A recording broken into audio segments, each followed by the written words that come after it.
Hey everybody, it's your friend and your guy and your favorite YouTuber who just always changes his titles. Gardiner, the Linux gamer. I do that. Sometimes I have to test, what titles work best. I want to say thank you to my 124 amazingly generous and awesome patrons over on Patreon, without whom this show would not be possible. I got to give a special shout out to Matthew Irvin, one of my top tier Singularity members. Matthew, my dude, your support is truly humbling. I can't believe it has been 4 years. 4 years since I made that video. 4 years. That's crazy to me. I have been doing this channel for 5 years, and that was in the first year of me doing the channel, I think. Within, somewhere in that time. That's nutso. That's bonkers to me. And the fact that, that video is so old now that when I watch it, first of all, I cringe at the terrible video quality, the poor audio, and some of the things that I said in that video. Like, I stand behind much of what I said, but that laptop thing with the Wi-Fi, oh, I don't know, man. Like, oh God. I had intended it to be an Ethernet cable plugged into the thing, but everyone freaked out about that, and I can understand why. There's no visible Ethernet cable. We're moving on, because right now I'm gonna remake that video, because a lot of the things that I said in that video have just aged, and they're not necessarily the most accurate depiction of modern day Linux, and so I wanted to hit on this again. And I've come up with actually an additional reason that PCs are better with Linux, and so let's talk about this, shall we? Number one, Linux is just less of a headache. Once you get past the superficial UI differences between, a Linux desktop and Windows or Mac OS, Linux is just easier to use. There are no settings that are hidden and obscured. There's no clandestine menus that try to prevent you from, administering your computer the way you want. There's no UI snap-in components that are only available on the professional version, because that's not how Linux rolls. You have control over your computer, and it comes with sane defaults. So even if you don't need control over your computer, it works just out of the box. So administering your computer is less of a headache, but also adding new software, hardware support, which I got a lot of flack when I said that hardware support is great on Linux. There are some people who said that it's not. And I'm only speaking from my experience. So the last time I had issues with hardware on Linux, it was with this Wacom tablet. And to be quite honest, all I had to do was upgrade my kernel, and boom, I had support for the Wacom tablet. And that was in, I want to say 2016. So it's been 4 years, or I can't do math. It's been several years since I've had any issue with hardware, and I've tried lots of different pieces of hardware, including the AMD Live Gamer Portable 2, which is an amazingly awesome capture card. It worked out of the box for Linux. No need to do hardware, your kernel upgrades or anything like that. I'm trying to think of other things that have, I had one issue with a USB 3 controller. But that was before I even had the problem with the Wacom tablet. So Linux hardware support is almost flawless. I haven't had problems in years, and I've tried a lot of different hardware.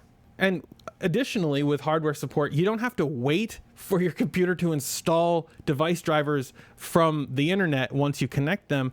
If it's going to work, it's just going to work when you plug it in, right? And like I said, most of the time, you don't have an issue with it if it's going to work or not. It just works. That's one of my favorite things about Linux. And if you end up encountering a piece of hardware that doesn't actually work out of the box, it's really only a kernel update away for it to work. That's at least been my experience with it. And so, generally speaking, Linux is just easier to use from the hardware front, from the computer administration front, from the ease of use, performance-wise. Everything is just less of a headache on Linux. Linux has choice. Do you want a desktop environment that gives you ultimate control over the look and feel of how your computer works? Or do you want a graphical front end that's going to resurrect an ancient piece of hardware? Do you want something that feels familiar, or do you want a desktop environment that's on the cutting edge of form and function?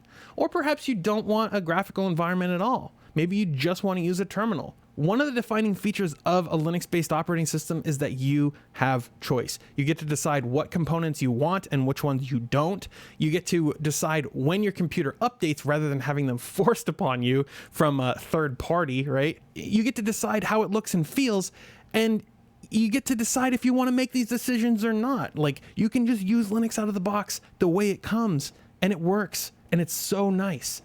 That's why choice is so important, because you get to decide what your computer does, how it works, how it looks, how it feels. And if you don't want to do that, you can just use the defaults. And that's perfectly acceptable. And this kind of leads me to my next point. Linux is open source, and that means it's constantly improving. Once upon a time, this is how Linux looked. But nowadays you have so many different options, right? I mean, I'm constantly surprised by the number of people who say to me that they think that Linux is still exclusively a command line, right? And I get that. I mean, the command line really is the most efficient and powerful means of using your computer, but you don't have to use it. Like, you don't have to use it at all if you don't want to. I mean, the thing is, Linux has GNOME and KDE Plasma and i3 and XFCE and all these other ones that you get to decide which one you use, how much you use it, how it looks. You get to decide all that.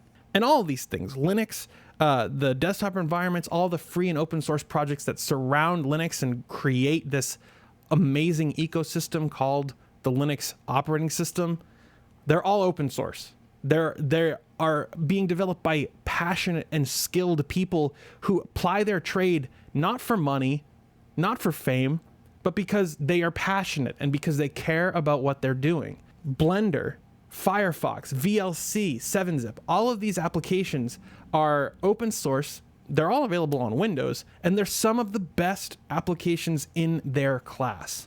They're being updated constantly by passionate people who care about what they're doing. Now imagine that your operating system is the same way, right? Being developed by people who care about what they're doing, driven by the ideals of performance and building the best software possible, not necessarily driven by the good enough to ship ideals of proprietary software. And that strives to get the most performance and the most bang for your buck out of the hardware that's possible. These ideals and others that I'll get into later are why open source is so awesome and why open source is constantly improving. Linux is safer.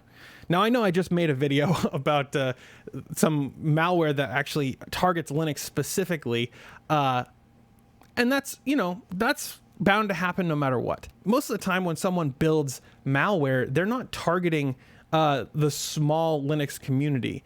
But even when someone does build malware for Linux, or when security vulnerabilities are found, patches are created and shipped, and it's a very seamless process.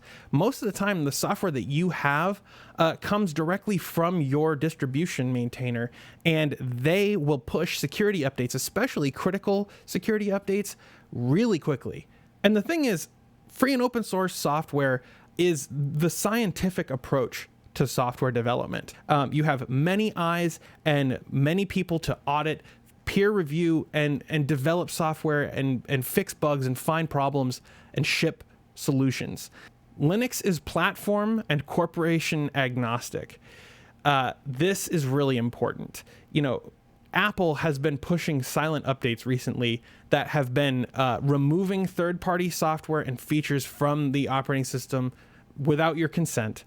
They've been disabling third-party applications, and granted, what they were removing had security vulnerabilities in them that exposed like the webcam and the microphone. But really, shouldn't the user be the one making these decisions? Now, we can hem and haw about the merits of a platform holder like Apple or Microsoft pushing updates that deliberately break user applications in the name of security, right? And we can, we can like say, oh, well, I don't mind a little bit of fascism if it means that everything's more secure. But in my mind, you can't have a secure operating system. You can't have a secure environment if there's a backdoor and Apple or Microsoft has a key to it. That's just not how security works. Apple and Microsoft and Google, they're all vying for control, whether they say so in their marketing or not. They're pushing updates that are stripping out, features that you rely on. They're disabling apps that you've installed. They're killing products that are critical to your workflow, and they're restricting your rights to your device. Linux is so important because there's no single stakeholder. The plethora of Linux distributions out there makes for a healthy and varied ecosystem, and there's so much choice and so much competition that it keeps pretty much everyone honest. Linux is better for gaming, and I know that this is going to be a controversial one, but I truly believe this. Linux has more native games today than it ever has. It also has the backing of some of the biggest players in the PC gaming space, including Valve, GOG with Galaxy 2 coming out soon for Linux, Humble and Itch, and so many other retailers. And while native gaming is great, Valve are developing this awesome technology called Proton that lets you play non-native Windows games on Linux. This technology works directly through Steam, and it is an incredibly powerful tool that is optimized for video games. It's such a cool technology, and it's been featured in a ton of different places, like mainstream tech outlets like Linus Tech Tips, PC Gamer, even Forbes.com. And there's a ton of community support for Linux gaming, including ProtonDB, which lists compatibility of Windows games on Proton, and the PC Gaming Wiki, which helps you get games running on Linux. Not to mention that a game written in Vulkan generally has better performance on Linux than it does on Windows, even if it's a Windows version of the game running through Proton. I mean, honestly, if you're a PC gamer, Linux is quickly becoming the go-to platform of choice. And lastly, Linux is free. Now, there are two definitions of the word free. There's free as in free beer, like at no cost, right? I have a case of beer, I give you one for free, you don't pay for it. But Linux also means freedom. It means that your machine is your machine, and no corporate stakeholder has revocation rights over your license. On Linux, you have choices. On Linux, you have the freedom of choice. Do you want to encrypt your files or not? Do you want to use a graphical environment or not? Do you want to use Ubuntu or Manjaro? The proprietary offerings are slowly chipping away at choice. They're locking down your hardware. They're forcing upgrades you might not want. They're limiting where you can get your software from, and they're spying on you. Now, some people might say that proprietary dominance in the software space is inevitable, but I say that that's wrong. That's simply not the case. Freedom is inevitable. Linux is inevitable. Well, I think that's going to do it for this video. I had a lot of fun making this. I want to know what you guys think about the future of Linux. Do you think that it is the future of the PC? Do you think that we're, going to regress into a proprietary hellscape? Let me know in the comments. But yeah, that's going to do it. So if you believe in the work that I do, you can support this show with a monthly contribution over on Patreon, or you can pick up a t-shirt. If you believe in the work that I do, you can support this show with a monthly contribution over on Patreon, or now on LBRY, which is the free and open source alternative. If you believe in the work that I do, you can support this show with a monthly contribution over on Patreon, or now on LBRY, which is the free and open source alternative. But no matter what you do, whether you like this video or share it with your friends, don't forget to subscribe to see more from me, the Linux Gamer. And as always, thanks for watching. The thing went out.